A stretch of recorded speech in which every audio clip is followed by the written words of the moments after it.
you know, do you think the benefits are to students or to your class for co-teaching? And then if you want to add anything on what your recommendation would be for if someone were to just start out, what would you do differently? For recommendations, I would just, before you even start out, you need to sit with your co-teacher and make sure you have exactly the criteria you want to follow, the guidelines. How are we going to do this?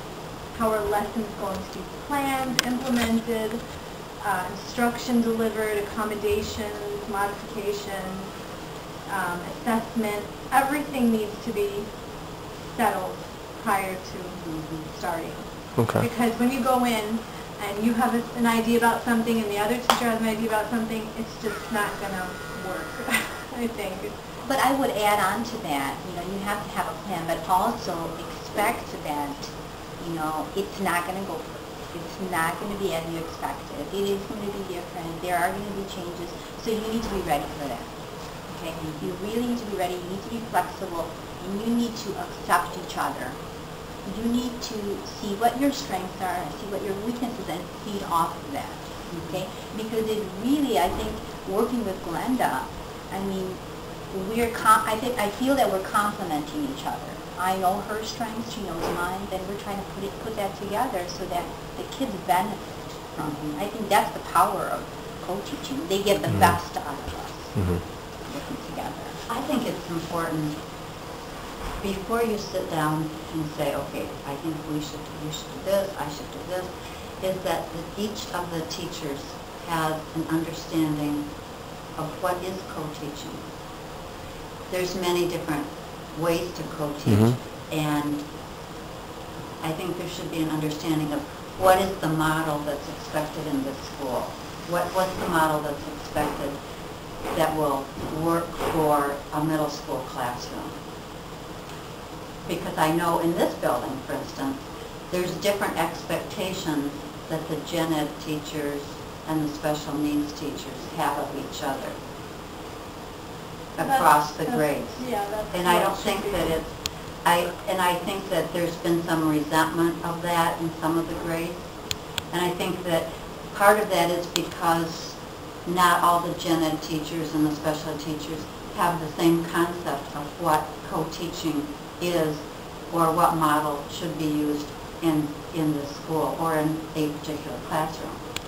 The other thing, looking back, that I think would be really powerful if I was to ever start to co-teach with a brand new teacher again is there's a sheet in Marilyn Friend's professional development that I think would have been fun to do, and it's something about, okay, what are, that each teacher, the gen ed teacher and the co-teacher, the special needs teacher, fills out about what is it that absolutely bugs me? What is it I'm absolutely good at? What you know, just before you even start, so that you know, like, because there's two professionals in one room, and that's a lot of professionals in one room to have equal authority in the room.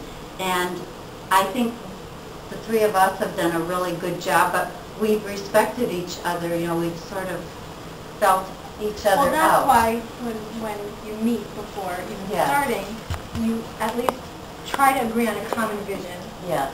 And that way, you know, you don't start out and you have different views about how it should be done. But I think it's the little things too. It's like, oh, she's sitting in my chair. I don't want her in. I mean, this doesn't happen, but it's like she never brings any material. She always, you know, it's you have to be flexible. Yeah. I mean, you have to understand. But it's got to be professional. You have to understand that both of you are professionals there. Both of you are equally important. Exactly.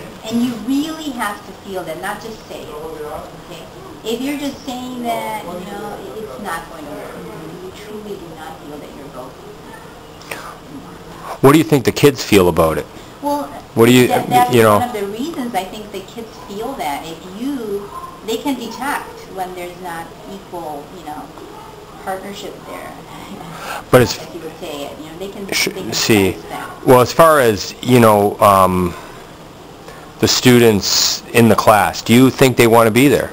Do you think that they're motivated to be there? Do you think that, yeah, versus you know, a self-contained environment? I mean, we've been doing it for a while, but what do you see? I know, for example, Susan talks to me about a lot about like how it's been changed, that stigmatism. So I'm talking about maybe the affective side, you know, with students. Because one of the things I can tell you when I come into the classes, other than the fact that I know the students, I can't really, you wouldn't be able to tell who its special ed students are, at least in this building. I go into every single class, I can tell you that's the norm. Now, it wasn't always like that. We've had models that we've done over the 5 years that wasn't the case. You could clearly tell who they were because they were isolated within the class.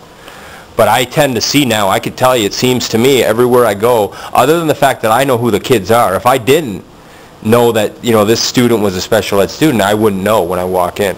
And I think that a lot of our general ed students don't know, you know, why Miss Darren's there. They know she's the teacher, and that's another teacher in the class, you know, and they go to her just like any other special needs. And I like that. When I come and I've been out for a day, I've been at a meeting, and I don't think it's been very often, but, you know, there's times we have to go to the intervention meeting, sometimes that's brings class.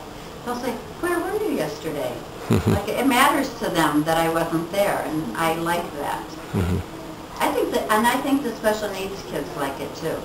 I think that it's hard for them being in a general ed classroom, but I think if you were to ask them, would they rather be pulled out into a small group or taught in a bigger setting, they would say they like that. I would just make one exception here. I would think that maybe the CI kids have it harder. You know, maybe it's a little more challenging for them, and I think that maybe the other kids see the big difference with them. The rest of them not so, but yeah, because it is such a big gap there. So that could be that's challenging. Okay, we walked in there, we know there's 2 teachers in there, so we have a co-teaching format going on. Again, we're, you know, near the end of the year. We're off school next week, but as we go into the 5 things, you know, if we go into student engagement, the curriculum, of course, instructional decisions, and then the walk to work. What did you notice, Cheryl, in the class? The thing I noticed right up to that was in the walk walls, they had student assessment and product up there, but they had it in the form of, they highlighted the Glicky, a certain Glicky, in fact, quite a few around the room, and then put the student product up there, and I was actually very impressed with it.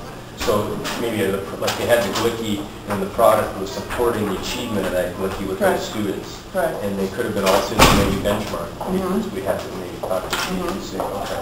What do we, you know, I noticed thinking that too, what do we see there? I saw quite a few of them on the one wall. I believe it was... There were actually 6 or 7 of them displayed. There were so many to pick up, you know. Would you say you think that the team would... Do you think they're coordinated? Now we've been in 3 classes. Do you think they're coordinated? Oh, I'm sure they are. They're a very cohesive team, and I believe they met together to discuss the implementation of which making that to use.